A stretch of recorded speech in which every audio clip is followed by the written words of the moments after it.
What style of Indian cooking does Mr. Singh's focus on? We have a kind of cross of Scottish fusion as well as Indian fusion, so we kind of started off looking at products as in Scottish products, as in haggis, and how can we influence their products into Indian cuisine. We had a haggis before I was born, and we wanted to bring two kind of delicacies, bring it together and bring it to the table. And Mr. Singh's focus on food is to provide not just authentic traditional Indian food, but create something different for the palate, as in where the haggis dishes all kind of kick in. We found that we've diversified from being totally traditional India to bring more funkier food to the palate, and it has really worked for us in the past as well. So what examples do you have of dishes that are, you would say, are more of a Scottish fusion or funkier, do you think? Well, to give you an example, years ago we done something called the haggis buna, and which is now on our a la carte menu, and we done it for Burns Night. And we done a haggis buna, Bombay neeps and tatties peel rice, and it was fantastic. I think the chef made 20 and we sold 18, going back 4 or 5 years ago, and it was absolutely fantastic for the point of view that it was totally different, and a haggis buna was never created at that point, and it was for Burns Night. So our focus primarily was, we are Scottish Indians, third generation, born and bred in Glasgow, so we wanted to create traditional food, but at the same time we wanted to keep some sort of heritage of the Scottish side there.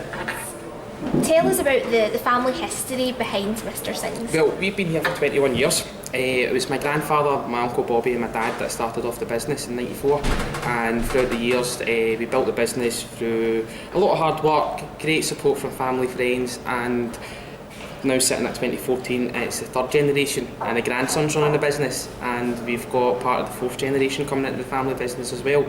Throughout the 21 years, it's been a massive change from what restaurants were 21 years ago to what they are now. I believe there's 1,600 odd restaurants in Glasgow, as for years ago it was lucky if it was maybe 500.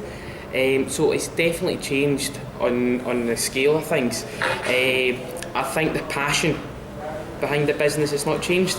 I still think that the customer service and the standard of loyalties will always be there as long as you're involved.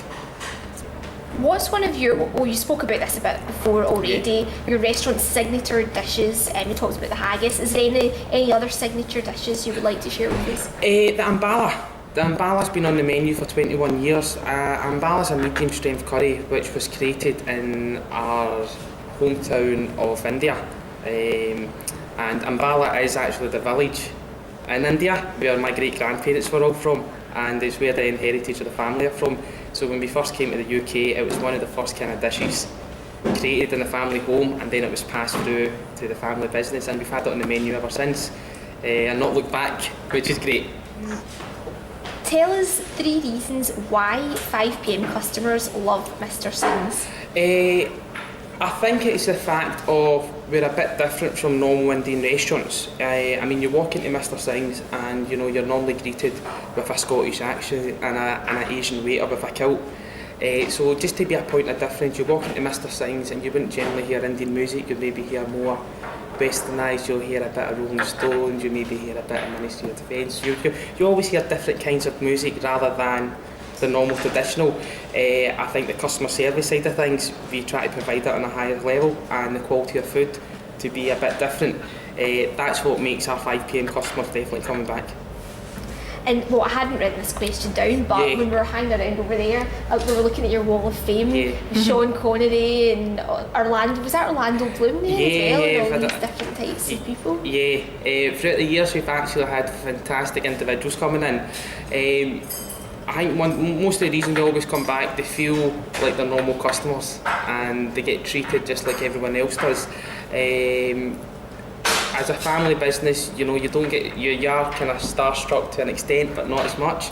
If anything, you treat them like a normal customer and they respect you more for that. But we've had the likes of Orlando Bloom been in, we've had Kanye West come in before. And, so it's been, we've had a range of people. We had Katie B in last week. So we've had a fantastic selection of people from, like you said, Sean Connery, quite traditional, back in the day celebs, to up-to-date celebrities like Kanye West, and it's been fantastic for that reason that you've had a different kind of selection of people. rather than just footballers, or rather than sports, or rather than movie stars. We've had a range from all over. And the fact is that they come in and they get treated just like everyone else does, and they leave just as happy. So when was Kanye West? It was actually a few years ago. God bless him, it was before his mum passed away, and it was one of his first tours he ever done in the UK. And he came in. He had I'm sure it was a chicken chasney, guys. I think that's what he had, Kanye, and it was great. And my dad's not really into the kind of hip hop rap scene, but he realised on the booking sheet he said Mr. West. So he's went over and said, Mr. West, how are you? Not realising this is Kanye West, and today's one of the most influential hip hop stars in the world. You know, so, and that was when Kanye was just kind of starting up. So yeah, just lastly, if you could tell us about your green credentials and how you get involved in that, and what you're doing to become more green. Well, guys, so a few years ago we were part of carbon footprint, and the whole purpose behind it is to try to make your business a little more eco-friendly, and small things like maybe turning the lights off when they're not needed, having kind of timers on your drink fridges where at night time when you're not kind of opened, you don't need to have fridges running, it would automatically switch them off, and having kind of sensors in the facilities for ladies and gents, so when nobody's actually using the facilities, the lights will automatically go off.